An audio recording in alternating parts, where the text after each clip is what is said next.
Assalamualaikum warahmatullahi wabarakatuh.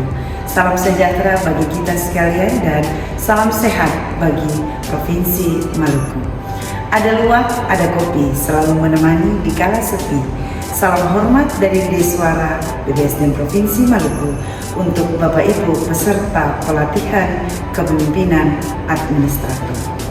Tak kenal maka tak sayang. Perkenalkan, nama saya Halimatus Saadiah Ternate. Saya adalah Bidai Suara Ahli Muda BPSDM Provinsi Maluku.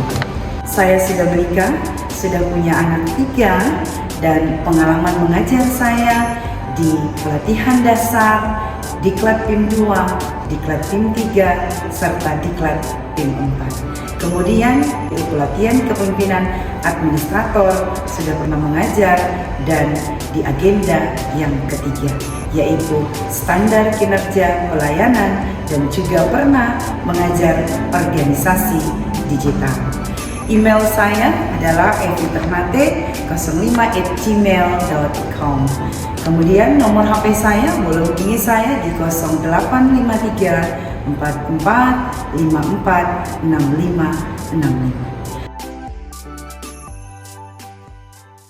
Bapak Ibu peserta pelatihan kepemimpinan administrator yang saya hormati, saya akan menyampaikan mata pelatihan standar kinerja pelayanan, yang mana di dalam standar kinerja pelayanan ini masuk dalam agenda 3. Bapak Ibu peserta pelatihan kepemimpinan administrator yang saya hormati, ini adalah latar belakang di mana dalam standar kinerja pelayanan merupakan kompetensi pemerintahan, karena pemerintah memiliki fungsi memberikan berbagai pelayanan publik yang diperlukan oleh masyarakat, mulai dari pelayanan dalam bentuk pengaturan ataupun pelayanan-pelayanan lain dalam rangka memenuhi kebutuhan masyarakat dalam bidang pendidikan, kesehatan, kemudian utilitas, dan lain-lain.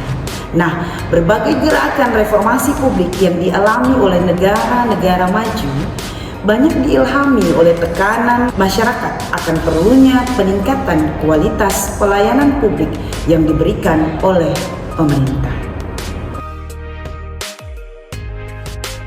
Dalam standar kinerja pelayanan di agenda 3 ini selama 9 jam pelajaran, di mana deskripsi singkatnya yaitu mata pelatihan ini akan membekali Bapak Ibu dengan kemampuan memahami dan menerapkan standar sistem pelayanan dalam pelaksanaan tugas serta mengelola sumber daya kelompok kerja dalam tugas pelayanan. Kemudian hasil belajar, setelah mengikuti pembelajaran, maka peserta diharapkan mampu menjelaskan dan menerapkan standar pelayanan publik dalam pelaksanaan tugas serta mengelola sumber daya kelompok kerja dalam tugas pelayanan. Kemudian Bapak Ibu peserta ada indikator hasil belajar, maka Bapak Ibu akan dapat yang pertama yaitu menjelaskan standar pelayanan dan indikator kepuasan pengguna layanan. Kemudian yang kedua, menganalisis efektivitas dan efisiensi implementasi dan kualitas produk hasil layanan. Dan yang terakhir, menjelaskan pengelolaan dan pemberdayaan sumber daya dalam peningkatan kinerja pelayanan. Kemudian adapun materi pokok di dalam standar kinerja pelayanan ini, yang pertama yaitu standar pelayanan dan indikator kepuasan pengguna layanan. Yang kedua, menganalisis efektivitas dan efisiensi implementasi dan kualitas produk hasil layanan. Yang ketiga, pengelolaan dan pemberdayaan dalam peningkatan kinerja pelayanan. Berbicara tentang kesetaraan di dalam pelayanan publik berarti bahwa yang namanya pemerintah wajib hukumnya memberikan layanan publik secara merata, tidak boleh yang namanya diskriminasi, apalagi melayani orang dengan berdasarkan golongan, suku, agama maupun ras. Karena yang namanya pelayanan publik berarti harus memberikan Pelayanan yang baik berkualitas artinya bahwa memberikan pelayanan secara excellent service berarti memberikan pelayanan tidak boleh memandang suku, golongan, agama, dan ras. Bapak Ibu peserta pelatihan kepemimpinan administrator, mengapa harus pelayanan publik? Karena di dalam Undang-Undang 25 tahun 2009 tentang pelayanan publik, pengertiannya adalah kegiatan atau rangkaian kegiatan dalam rangka pemenuhan kebutuhan pelayanan sesuai dengan peraturan perundang-undangan bagi setiap warga negara dan penduduk atas barang, jasa, dan atau pelayanan administratif yang disediakan oleh penyelenggara pelayanan publik. Bapak Ibu, ada klasifikasi kebutuhan hidup individu. Ada 3, yaitu primer, sekunder, dan tersier, di mana primer adalah kebutuhan yang mutlak harus dipenuhi untuk menjaga kelangsungan hidup. Kemudian ada sekunder dan tersier, di mana kebutuhan yang pemenuhannya dapat ditunda dan tidak akan mempengaruhi kelangsungan hidup individu. Contoh klasifikasi kebutuhan primer, sekunder, dan tersier. Nah, ini contohnya. Yang pertama, primer itu adalah makan, pakaian, dan tempat tinggal. Ini kebutuhan. Kemudian kebutuhan sekunder, kebutuhan akan alat transportasi dan juga alat komunikasi. Nah, dan yang terakhir yaitu tersier, yaitu kebutuhan akan wisata, tapi setelah kebutuhan sekunder terpenuhi. Nah, kemudian ada klasifikasi barang atau jasa, dilihat dari rivalitas maupun eksklusibilitas, tinggi dan rendah. Nah, di mana eksklusibilitas adalah sejauh mana barang atau jasa sumber daya dapat dibatasi hanya membayar pelanggan ataupun sebaliknya, sejauh mana pemasok, produsen, atau badan pengelola lainnya, dalam hal ini pemerintah. Di mana rivalitas tingginya yaitu semi privat, eksklusibilitas, jalan tol, fasilitas bandara. Nah, jalan tol yang kita gunakan membutuhkan biaya, tetapi dalam hal rendahnya berarti itu publik. Nah, di mana kebutuhan publik ataupun kepentingan publik mendapatkan udara bersih, jaminan keamanan TNI maupun Polri. Nah, kemudian rendah dilihat dari privat dan semi publik. Privat yaitu rumah, kemudian mobil, ini pribadi. Kemudian semi publiknya yaitu hasil hutan dan taman wisata. Nah, kemudian konsep pelayanan. Bicara tentang pelayanan, berarti layanan publik adalah layanan yang ditujukan untuk melayani masyarakat. Layanan publik biasanya diberikan oleh pemerintah, baik secara langsung ataupun dengan cara bekerja sama dengan penyediaan layanan publik non-pemerintah. Nah, di mana non-pemerintah ini adalah swasta, di mana alangkah baiknya pemerintah bisa mengadopsi cara kerja dari swasta yang mana memenuhi kebutuhan pelanggan dengan sebaik-baiknya, yaitu dengan cara memberikan atau menjual jasa di mana pelayanannya dengan excellent service. Nah, layanan publik harus disediakan tanpa memandang suku, agama, ras, aliran kepercayaan maupun atribut-atribut lainnya yang melekat pada masyarakat, yang mana tadi saya sudah jelaskan bahwa tidak boleh ada diskriminasi dalam konsep pelayanan. Beberapa contoh layanan publik adalah pendidikan, kesehatan, pemadam kebakaran, keamanan, pertahanan, dan lain-lain. Nah, kemudian mengadaptasi dari European Ombudsman tahun 2012, ada 4 prinsip layanan publik, yaitu yang pertama yaitu komitmen, di mana komitmen ini adalah bahwa apapun yang mereka lakukan adalah merupakan implikasi dari perjanjian yang dibuat dengan masyarakat publik di dalam memberikan layanan dalam rangka memenuhi kebutuhan masyarakat, maka harus menjalankan fungsinya dengan sebaiknya untuk meningkatkan kompetensi dan bahkan harus berupaya lebih baik lagi. Kemudian yang kedua adalah integritas, di mana integritas adalah satu kata satu perbuatan, maka untuk itu di mana perilakunya akan diawasi oleh publik atau diawasi oleh Sang Maha Pengawas, sehingga mereka tidak melakukan pelanggaran hukum atau berbagai penyimpangan yang dapat merugikan masyarakat itu sendiri. Kemudian yang ketiga adalah objektif, di mana objektif ini adalah kita harus bersikap netral, berpikiran terbuka, bertindak atas dasar bukti, dan mampu melihat keadaan dengan berbagai sudut pandang yang berbeda, dan mampu membedakan mana yang salah dan mana yang benar, dan mana yang boleh dan tidak boleh. Kemudian yang terakhir adalah menghormati orang lain, yaitu respect for others. Bahwasanya pelayan publik harus menghormati orang lain dan semua warga negara pada umumnya. Dalam hal layanan publik berarti harus ramah, sopan, santun, dan senyum maupun sapa dan salam. Kemudian konsep standar kinerja pelayanan, akuntabilitas kinerja pemerintah telah menjadi tema sentral bagi pemerintah kontemporer dan dijadikan berbagai agenda reformasi birokrasi di seluruh dunia. Dengan kata lain, era baru pemerintahan saat ini adalah pemerintahan yang dikendalikan oleh manajemen kinerja. Elemen reformasi birokrasi terbaru ini antara lain pengembangan ukuran dan standar kinerja untuk meningkatkan akuntabilitas publik, mengurangi birokratisme, transparansi, privatisasi, dan inovasi. Pengembangan standar kinerja ini adalah untuk memperjelas harapan kinerja pemerintah serta untuk mengembangkan sistem penilaian kinerja secara transparan. Prinsip pelayanan publik juga bisa merujuk kepada apa yang disampaikan oleh Lord Nolan, Ketua Komisi Standar Hidup Masyarakat di Parlemen Inggris pada tahun 1995 yang terkenal dengan The Nolan Principle atau The Seven Principles of Life. Sebagai berikut.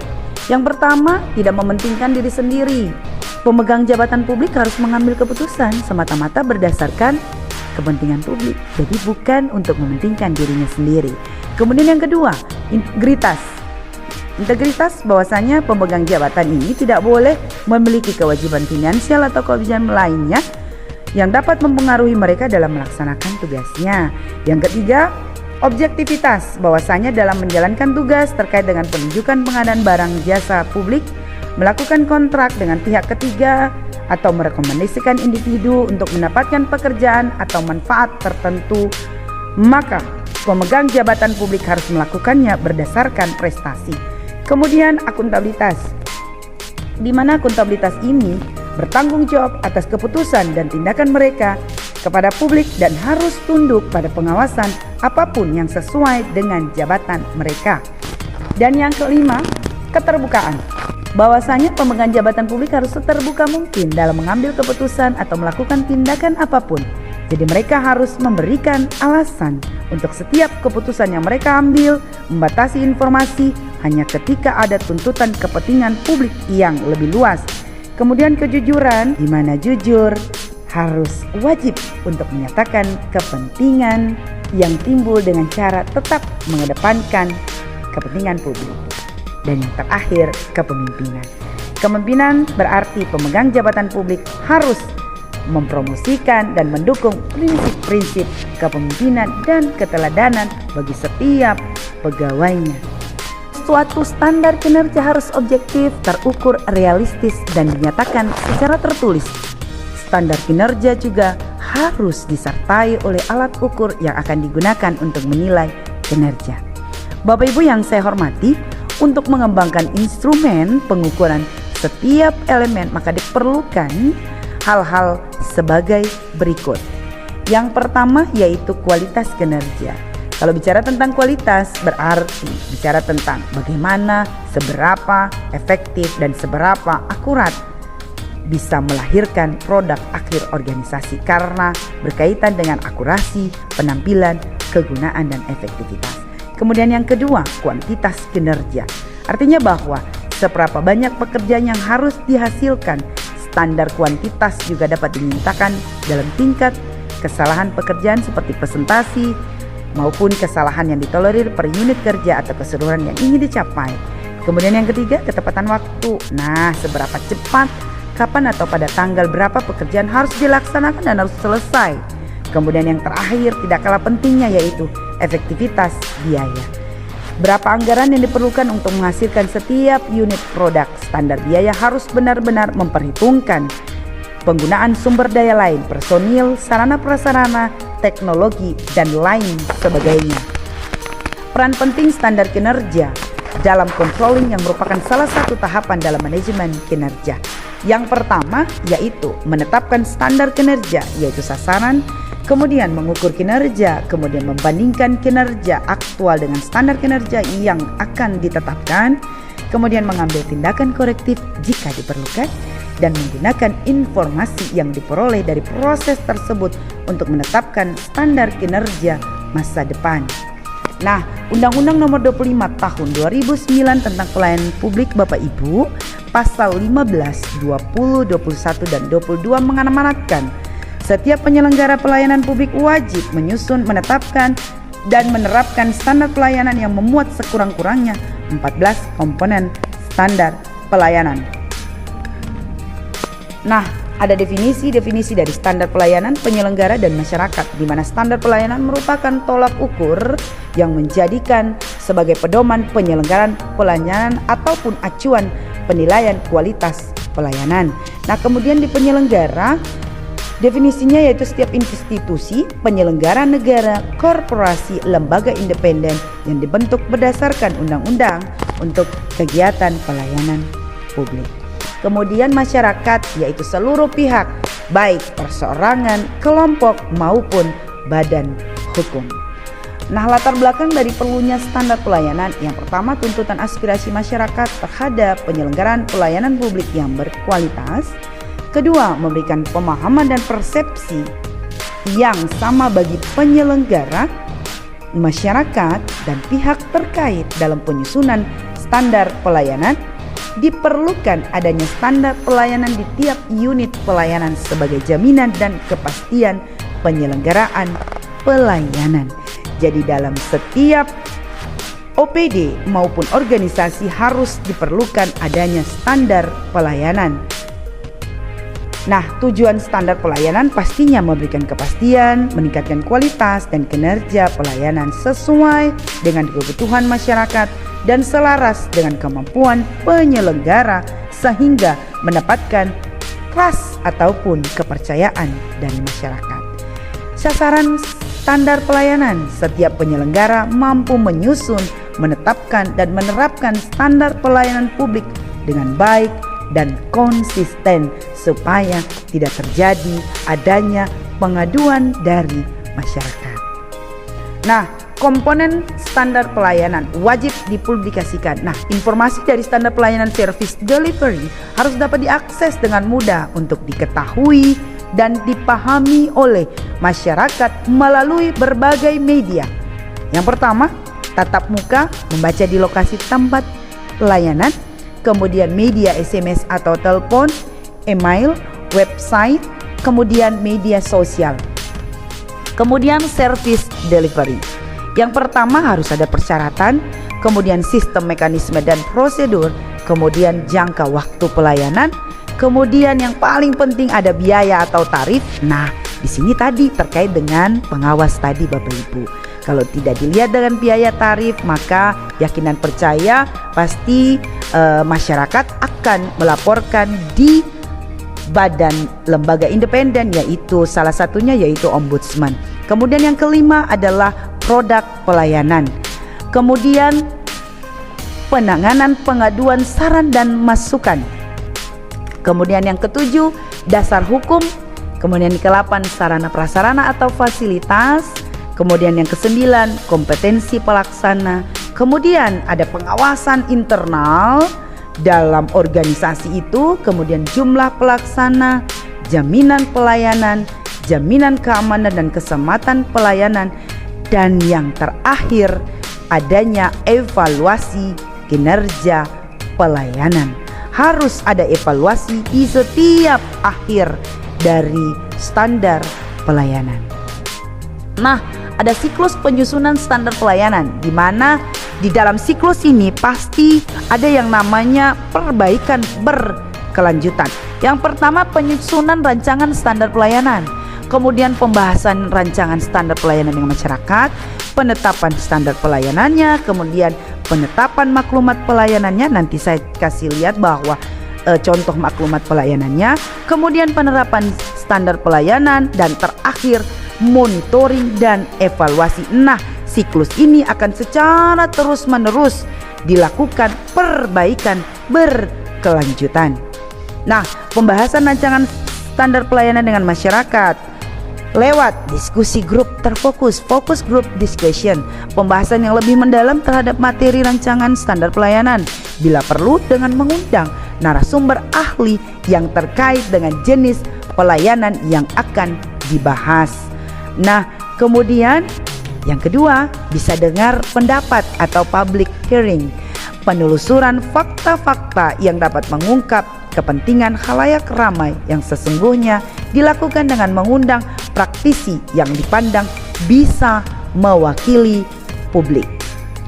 Nah, hal-hal yang dimuat dalam maklumat pelayanan, yang pertama, pernyataan janji dan kesanggupan untuk melaksanakan pelayanan sesuai dengan standar pelayanan. Yang kedua, pernyataan memberikan pelayanan sesuai dengan kewajiban dan akan melakukan perbaikan secara terus-menerus. Yang ketiga, pernyataan kesediaan untuk menerima sanksi dan atau memberikan kompensasi apabila pelayanan yang diberikan tidak sesuai dengan standar. Contoh maklumat pelayanan, ini ada kop suratnya, kemudian maklumat pelayanannya Bapak Ibu. Contohnya seperti ini Bapak Ibu yang saya hormati.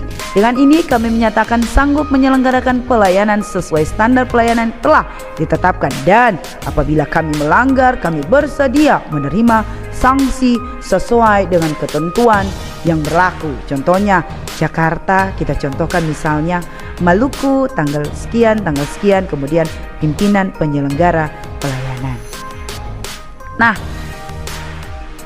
tadi ada siklus penyusunan standar pelayanan yang sudah saya jelaskan, di mana siklus tadi itu sesampainya di pemantauan dan evaluasi, maka ada pemantauan, evaluasi, perbaikan pelayanan, kemudian tak luput juga ada inovasi-inovasi yang dibuat, di mana untuk meningkatkan standar pelayanan dari masing-masing OPD atau masing-masing unit kerja.